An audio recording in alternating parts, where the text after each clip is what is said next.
बिस्मिल्लाहिर्रहमानिर्रहीम अल्हम्दुलिल्लाहि रब्बिल आलमीन अल्लाहुम्मा सल्लि अला मुहम्मद व आले मुहम्मद वअज्जिल फरज आले मुहम्मद। बरतानिया के एक मारूफ मेरे नफ्सियात गुजरे हैं डॉक्टर इस्तास चैसर्स, और वो कहते हैं कि मैंने बहुत से अफराद में बेचैनी के असबाब के ऊपर एक तहकीक की है, और वो कहते हैं कि मैं इस नतीजे पे पहुंचा हूं कि उन लोगों ने अपने बचपन और जवानी के ज़माने में बाखूबी ये बात नहीं सीखी थी कि उन्हें किस तरह अपनी ज़िंदगी बसर करनी है, और इस बारे में उनकी खातिर खा रहनुमाई नहीं की गई थी।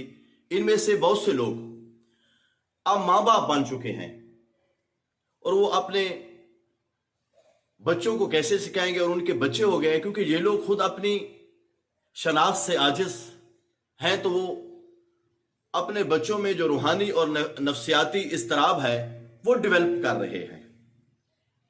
तो मेरे मोहतरम नाजरीन, अब हम जिस सोसाइटी में रह रहे हैं और यही चीज़ मुआशरे में भुगत रहे हैं कि आज देखें जो पेरेंट्स हैं अपने बच्चों के ऊपर कोई तवज्जो नहीं दे रहे, तो यही मसाइल आ रहे हैं। छोटी छोटी बातें हैं, और बाकी वो पुरानी जो महल्लों में रवायात होती थी कि अगर कोई महल्ले का एक बुजुर्ग है तो जितने भी बच्चे होते थे वो उससे खौफजदा होते थे। हत्ता कि तारीख का मुताला करें, अहादीस में यहां तक भी मिलता है कि आप सल्लल्लाहु अलैहि वसल्लम ने फरमाया है कि जो घर का बुजुर्ग है वो नबी की हैसियत रखता है। पैगंबर का काम, नबी का काम लोगों में तबलीग करना है और उनको सिखाना है। अगर घर का बुजुर्ग घर में बैठा है तो किसी को कहेगा बेटा चोरी ना करें।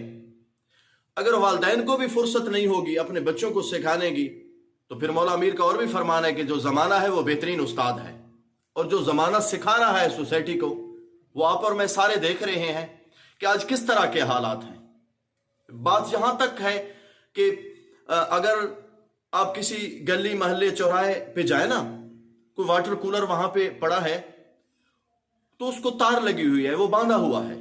और यकीन करो मेरी एक अजीब सी कफियत उस वक्त हुई कि जब मैं एक बड़ी यूनिवर्सिटी में गया तो वहां पर 5-10 कूलर मैंने देखे हैं, और मैंने तहकीक के तौर पे वहां पे देखा तो हर कूलर को तार नहीं ताले के साथ बांधा हुआ था। और इससे बड़ी और क्या हो सकती है कि मसाजिद में भी जो अल्लाह का घर है वहां पे जो कूलर पड़े हैं, गिलास को वहां भी ताला लगा हुआ है। तो क्या जिसको हमने बांधा हुआ है वो गिलास चोर है, जो हम चोर है? अब ये सारी चीजें क्यों हैं कि किसी ने अहमियत भी हमें नहीं दी। हदीस में मिलता है कि जो अपने आप को नहीं पहचान सकता वो रब को कैसे पहचानेगा। खुदारा आपके घर में पलने वाले जितने बच्चे हैं या जिनकी कफालत आपके जिम्मे है, जो आप बड़े हैं, इस सोसाइटी में अगर अमन को बरकरार रखना है, रिश्तों को बरकरार रखना है, एहसास की धरती को आपने बहार रखना है, तो ये जो तरबियत का अमल है इसको अच्छी तरीके से आप निभाएं। कल ये ना हो कि हमारी जो नस्ल है वो हमारे साथ ऐसा सलूक करे कि हम खुद परेशान हों। इसीलिए तो इस्लाम ने कहा है कि अपनी जो औलाद है, वालिदैन का काम है कि उसको 7 साल अपने सीने से लगा के रखे। जो फितरी मोहब्बत है, जो विरासती है, ये उसमें डेवलप करे और उनको पता चले कि कैसे आगे जिंदगी गुजारनी है। जब आप बूढ़े हो जाएं तो आपको वो वैसे ट्रीट करे जैसे आप उनको मोहब्बत में कर रहे हैं। अब इसका ये हाल तो नहीं है कि बच्चे को खामोश करवाने के लिए हमने मोबाइल दे दिया, बच्चे को खामोश करवाने के लिए हमने कार्टून लगा के दे दिए। बेशक लगाएं, वक्त के साथ सारे काम करने चाहिए, वक्त के साथ चलना चाहिए, मगर बच्चों की जो तरबियत है खुदारा उसके ऊपर कोई कंप्रोमाइज ना करे, क्योंकि ये जो है ये एक इर्तकाई अमल है, खालिक की तरफ से एक निज़ाम है। बचपन है, जवानी, बुढ़ापा, ये सारा प्रोसेस एक होना है। अब ये ना हो कि आप बच्चे की तरबियत ना करें तो उसके लड़कपन में प्रॉब्लम आ जाए, और वहां से जवानी में, और फिर जो आज अच्छा बच्चा नौजवान है वो नहीं सीख सकता, कल क्या सीखेगा?